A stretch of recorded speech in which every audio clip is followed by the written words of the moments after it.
So what we're going to look at initially is the concept of ideal voltage and current sources and how real world current sources can be represented in terms of that. All right, and that's quite an important topic to being able to understand the process go through doing the network theory. All right. So if we look at this voltage source here, 10 volts, if that's ideal, yeah, 10 volt voltage source, it will deliver 10 volts to the load straight line, regardless of how much current is from that power supply. So we drew, whether you draw 2 amps, 10 amps or 8 amps, and 10 volts to the output terminals. Yeah.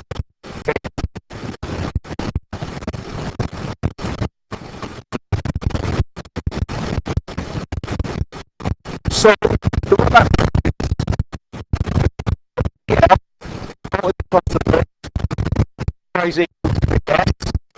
any value of load. However, you should be aware that any real voltage source, battery, generator, well, the whole national grid, cannot achieve that. What really happens is as you load the source, you draw from it, the terminal voltage. You've seen a little bit of your filter circuits. You load them, you start more current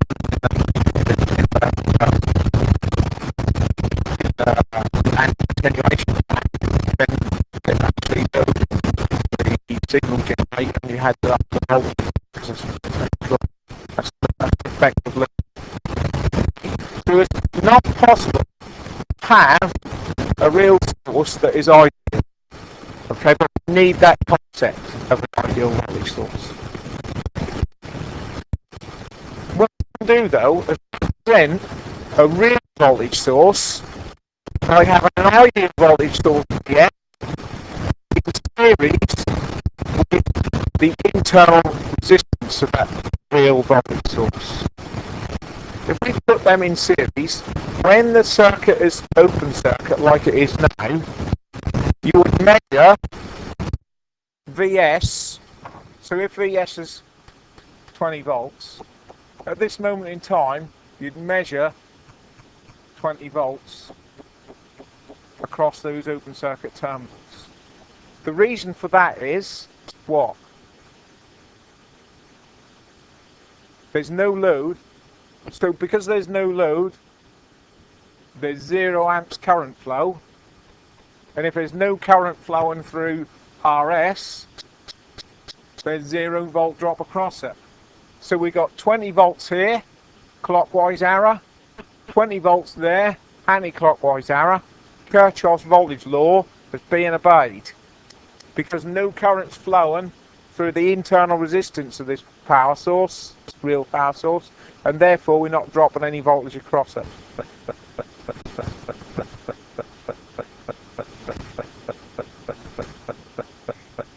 All okay with that? However, if we connect a load like so, yeah, so that a current flows, and let's say that load is 9 ohms. I'm going to put the current on in blue now. What current's flowing in that circuit now? Connected a load of 9 ohms. Let's say the internal is 1 ohm. How much current's going to flow?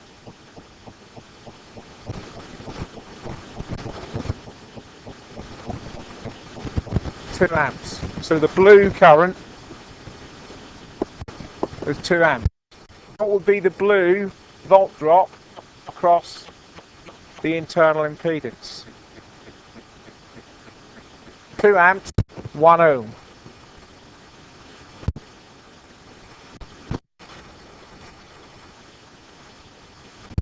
So that is 2 volts. Therefore, the terminal voltage is, so this is 20, that's 2.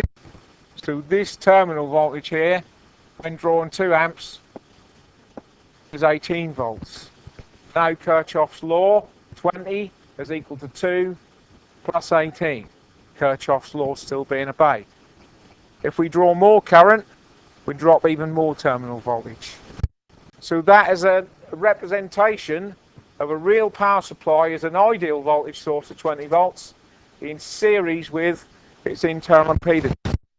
When you had that in your multi-sim simulations for your attenuators and filters, remember you put that 50 ohm or 600 ohm in series with your voltage source, and then when you use the signal generator, that acts as 50 or 60 ohms as inside the signal generator. It is being represented by RS here, the internal impedance in the case of that.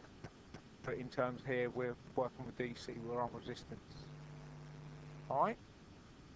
So that's how we represent when the circuit is open. When the circuit is open, you'll get the VS terminal voltage.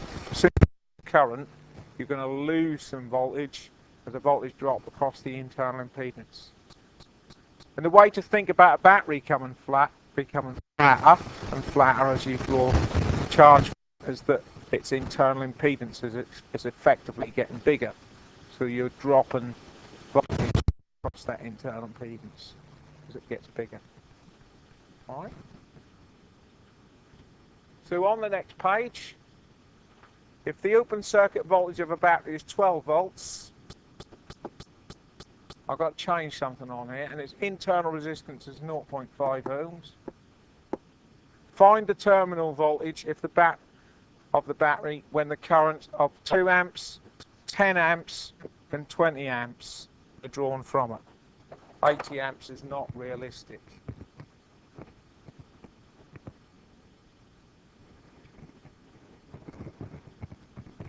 So what the question's saying is, if we connect those 3 different loads across there, yeah, and we draw 3 different currents, what is the terminal voltage here? V out, if you like, in those 3 cases.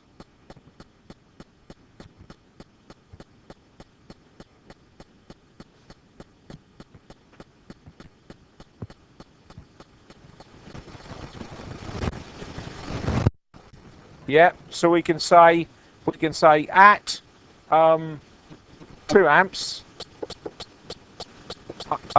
VRS is equal to 2 times 0.5 equals 1 volt. Yeah. Therefore, how do we calculate V out then, Callum? Yeah.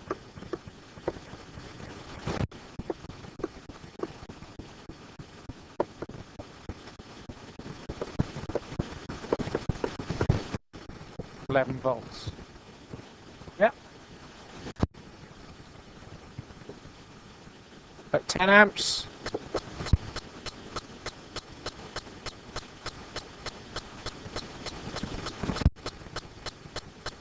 RS is equal to 10 times 0.5.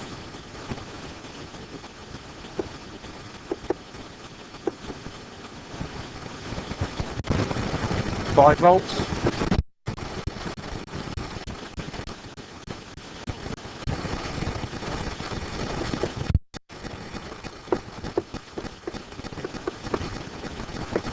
And so on.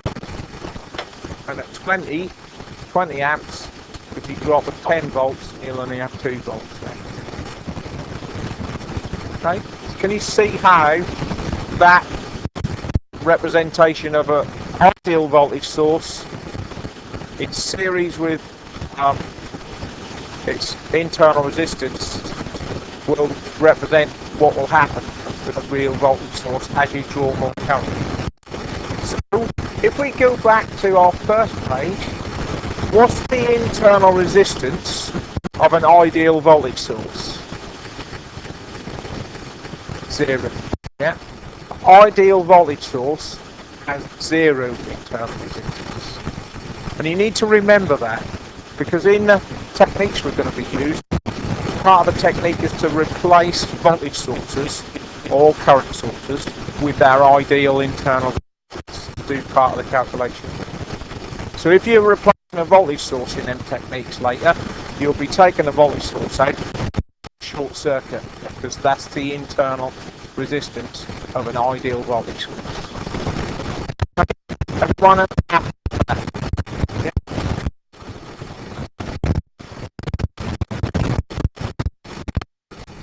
Put that note on that slide.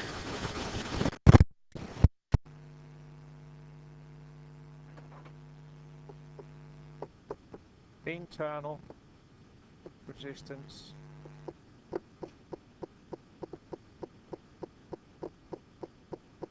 ideal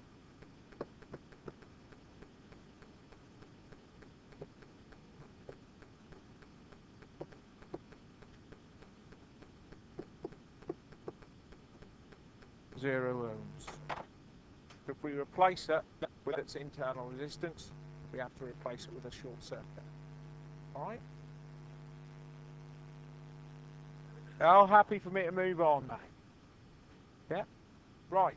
What we also need is a concept of the ideal current source. And that's a symbol you probably haven't met before. Okay? But a current source is two circles connected like shown on there, with an arrow indicating the direction of current. And it's an ideal one, delivers 2 amps regardless of the load connected, regardless of the value of the voltage at the terminals. And a current source is a little bit of an abstract thing anyway, because the current source consists of some kind of voltage generator. Yeah?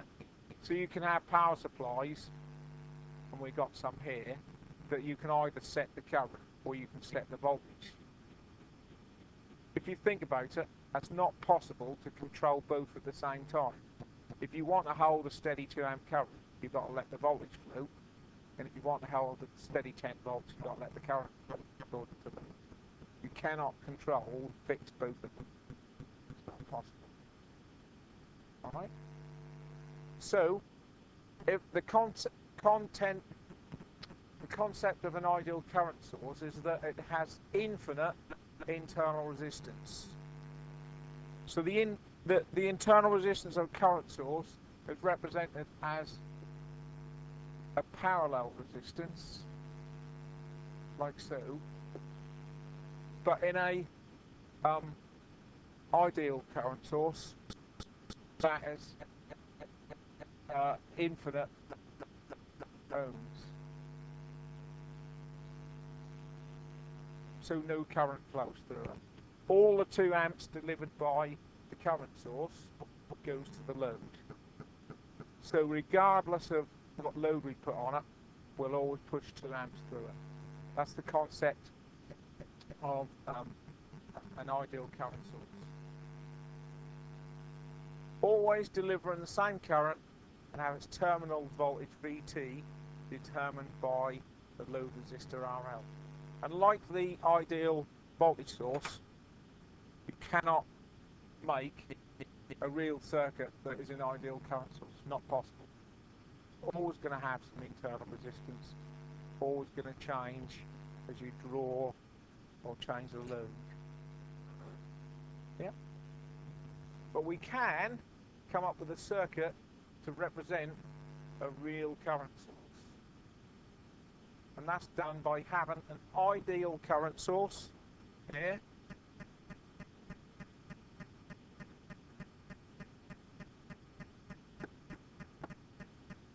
In parallel with its internal resistance.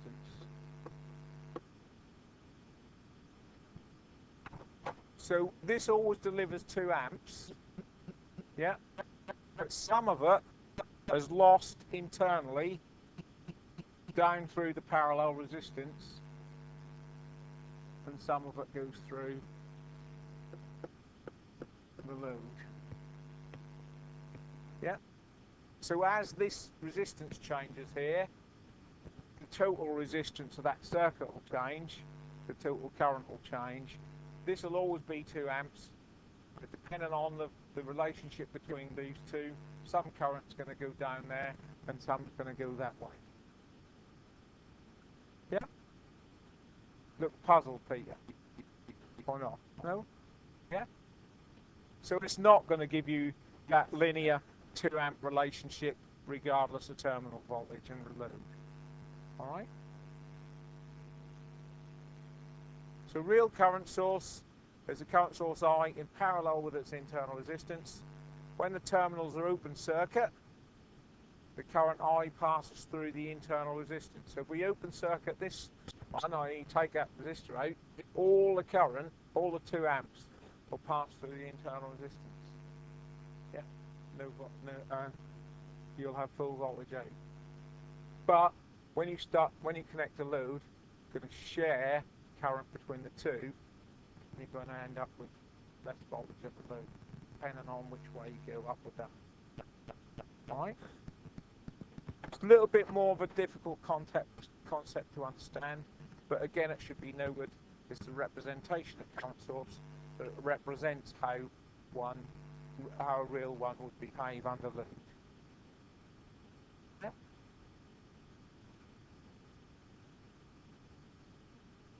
So on your next page, an ideal current source of 4 amps has an internal resistance of 60 ohms.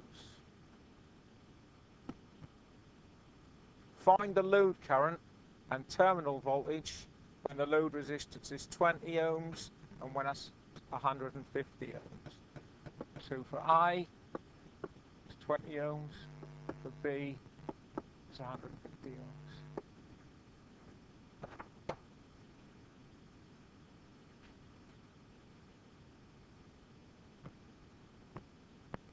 Which one's going to send the most current to the load?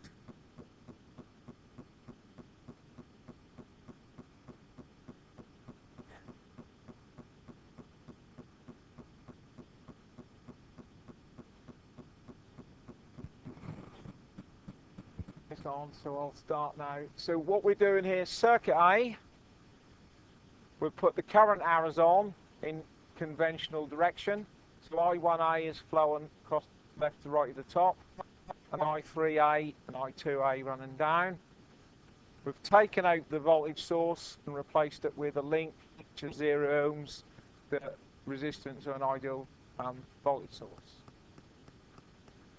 Then we can calculate the total resistance for that circuit, because it's R1 in series with R2 and 3 in parallel, 10.29 ohms, as Kieran rightly tells me. That's got video up to date. Now we know the total resistance, what can we calculate?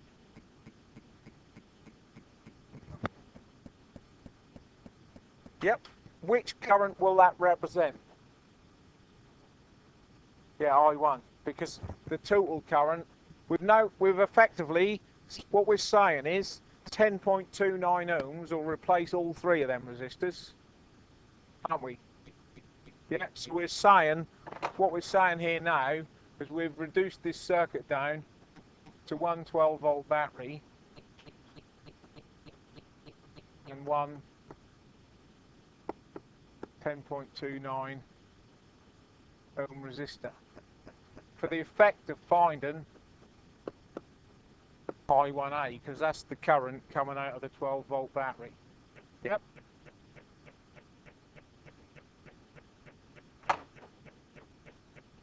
So we can find I1A, that is equal to V1 over RT. 12 volts over 10.29 equals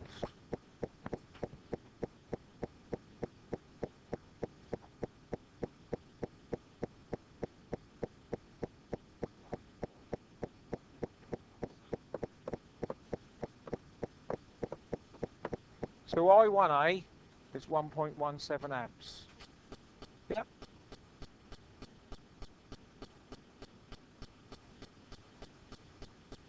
What can we calculate now?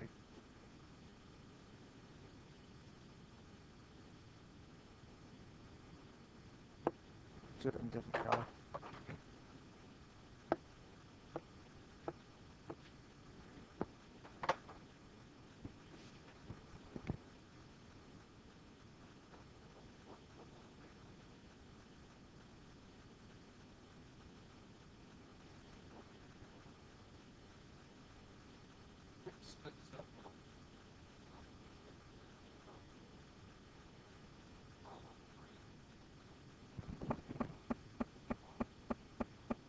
Sorry? Yeah, you can find VR1. So you want me to do that then?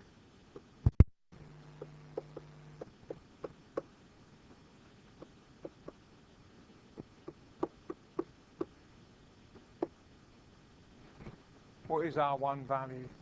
6 ohms. What did that come out as then?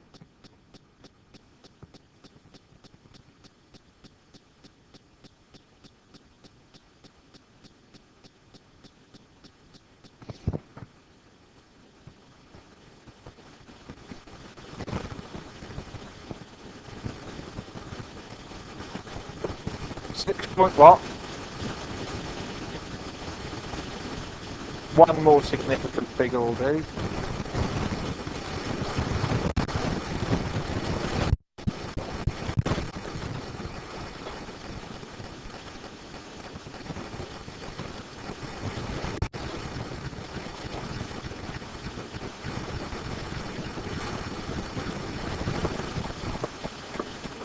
Okay.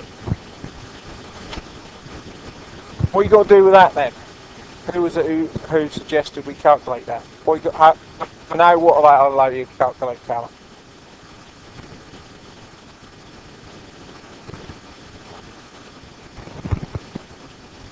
That effectively that is representing the internal resistance of that battery. Yeah. So what we now said is across here we got 7.02 volts.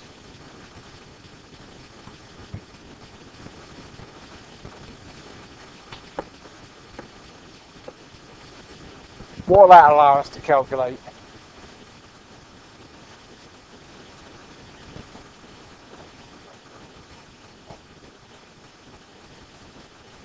How?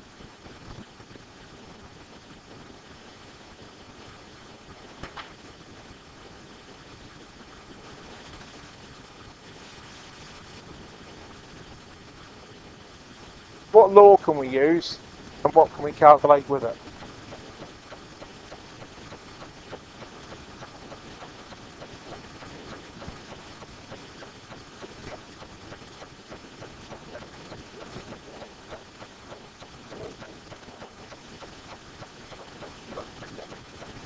You've got it. What law says there's that though?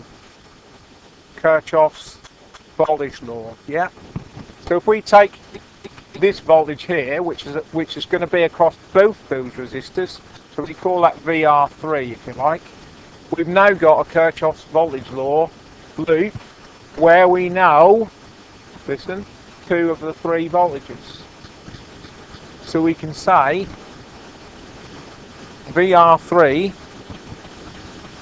is equal to V1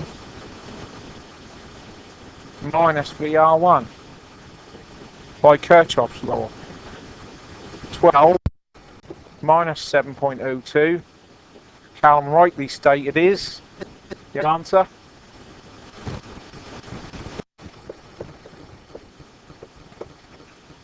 And because those 2 resistors are in parallel, they're both getting 4.98 volts. Yeah, agree?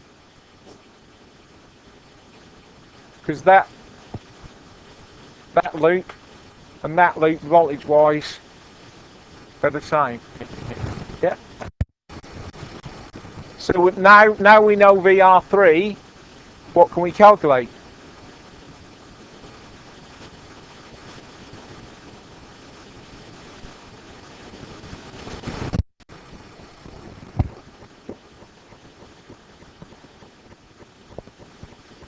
We've got the volt drop across R3 and R2 now. I3 and I2, yeah. So we can say I2A is VR3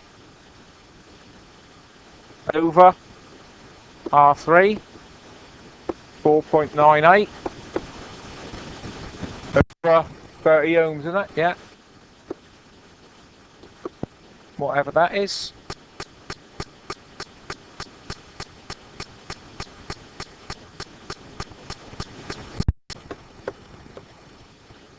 That's I3A, that is, sorry, I2A is VR3 over R2, 4.98 over 5.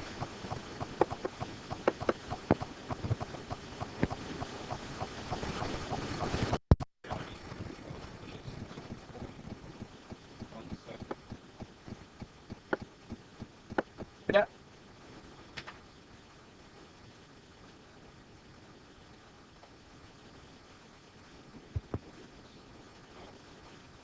About an amp. Why am I saying it's about an amp? Because those two have got to add up. It's 0. What? It's near enough an amp, and the check is that these two added together is equal to 1.17. I1A. Yeah? Kirchhoff's current law. There are other ways you could have tackled that problem. Different directions you could have gone in. Doesn't matter which way you go, as long as you end up with the right result in the end. Because once you'd calculated I3A, you could have used Kirchhoff's law to find this last one. Or you could use Ohm's law like we have. Yeah, doesn't make any difference. So what we've got now is 3 currents that are attributable to this voltage source, V1. Yeah? I think if you go forward 2 pages, you'll get it again with both sources on it. Yeah? What we want to do is put the values of I1A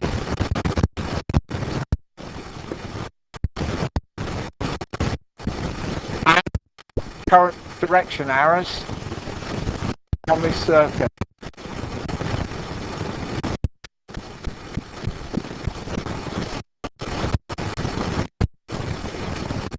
I1A was 1.17, wasn't it? I3A was 0.17. And this one is down, let's say an amp. Hang on, I've got it there.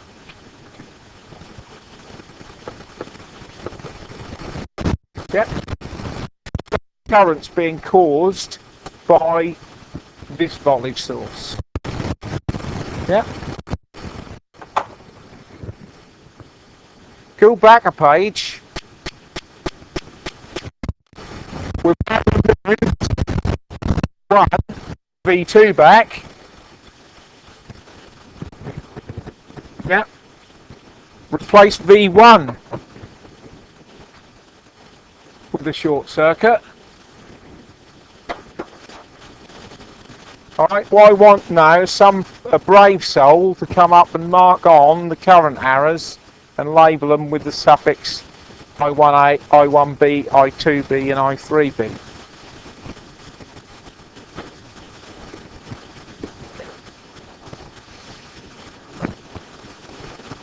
As long as you got the arrows on the right way and use consistent number and lettering throughout, so I can follow your answer, all will be well. So we can put those direction arrows, and I'll do it in Dan's blue, on here. So I2B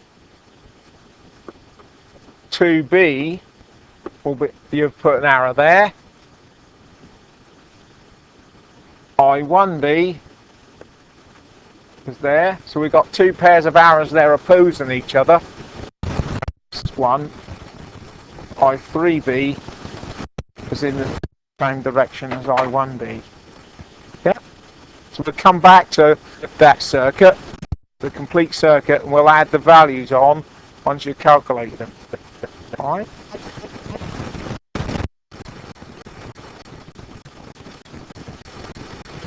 So come back to circuit B. Your job now is to calculate the three currents, I1B, I2B and I3B, like we did for the other circuit. So, as Callum's rightly done, calculate the total resistance of the circuit with respect now to V2. So do be careful there, because that's easy to make a mistake of copying the previous one. It's the R2 resistor in series with R1 and 3 in parallel here, 10 ohms. Use that 10 ohms to calculate current I2B. Somehow got round to VR2 being 5 volts, but then didn't really tell me until after everything else is done that that means V1, VR1 and VR3 are also 5 volts. No worries. Use that 5 volts to calculate two currents, 0.83 for I1B and 0.16. I mean, I got 0.17, but that all depends on your rounding and how you've done it. Okay, not really too worried about that. So all we can do now is go back to our overall diagram and write on those currents. So I think I2B is an amp. Yeah. I3B 0.16. Do you all agree with that? I3B and I2B 0.83.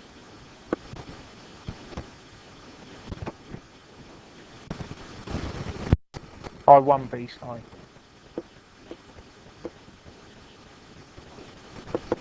Yeah. Alright. And if you look at this, now what you need to do is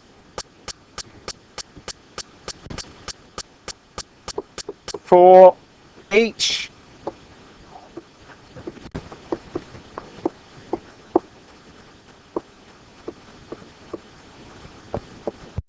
pair of currents,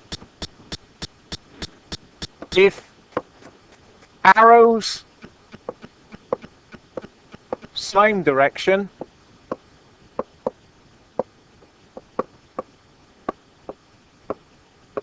add them.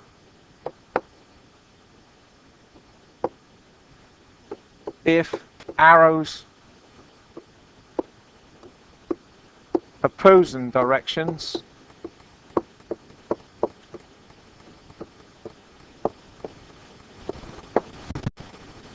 subtract smallest from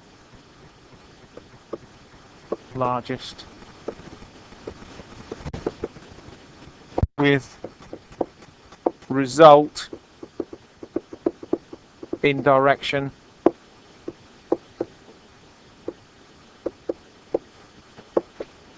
of largest. Yeah. So if we take the currents I1A and I1B that make up the overall current I1, okay, I1A is bigger than I1B, so therefore overall I1 is in the direction of I1A. Yeah? These two are in the same direction being added together, so the overall I3 will be in that direction. Yeah? These two oppose each other, and they're both 1 amp, so effectively we can already say they're two the same, I2 are 0 amps. Yeah, because they're both pushing against each other. One down, one up, both the same value, no current flow. Alright, so what we can do is say I1 is equal to, and they're opposing, I1A being the biggest, I1A minus I1B, that is 1.17 minus 0.83.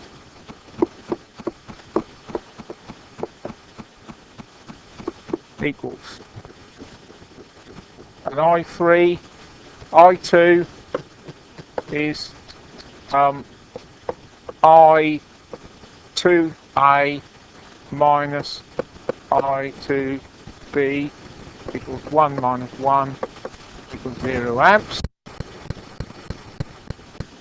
And I3, because they're in the same direction as I3A plus I3B, that is 0.17 plus 0.16 equals. What do those two come out as?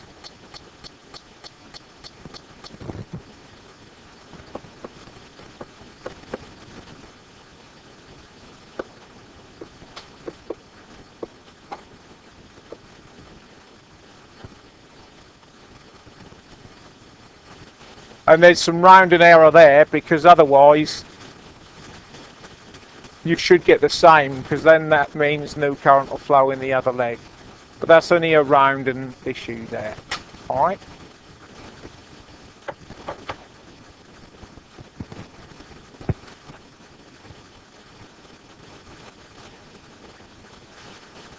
Yep.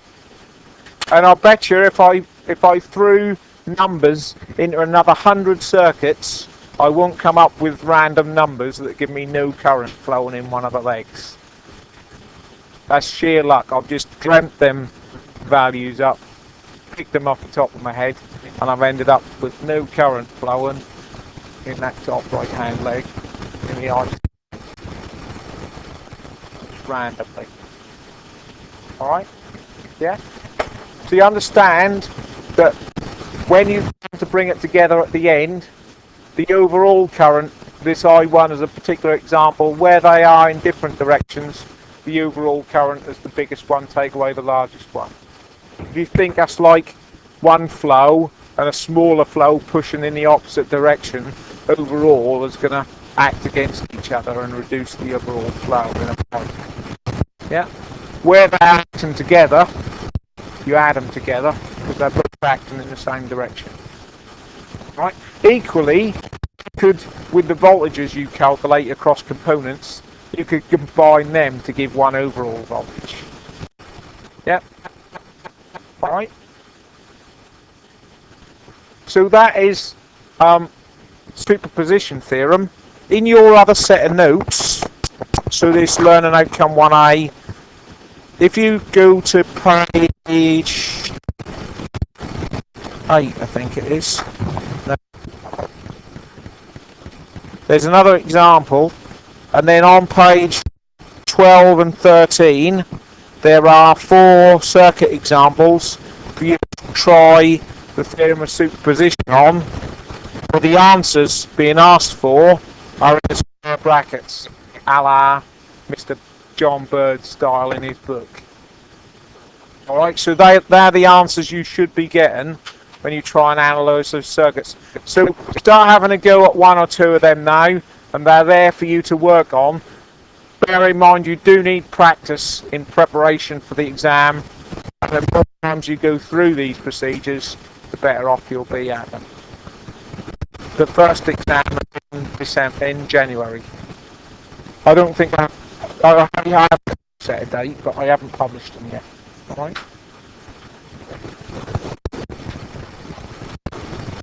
It'll be in one of the first 3 weeks after Christmas.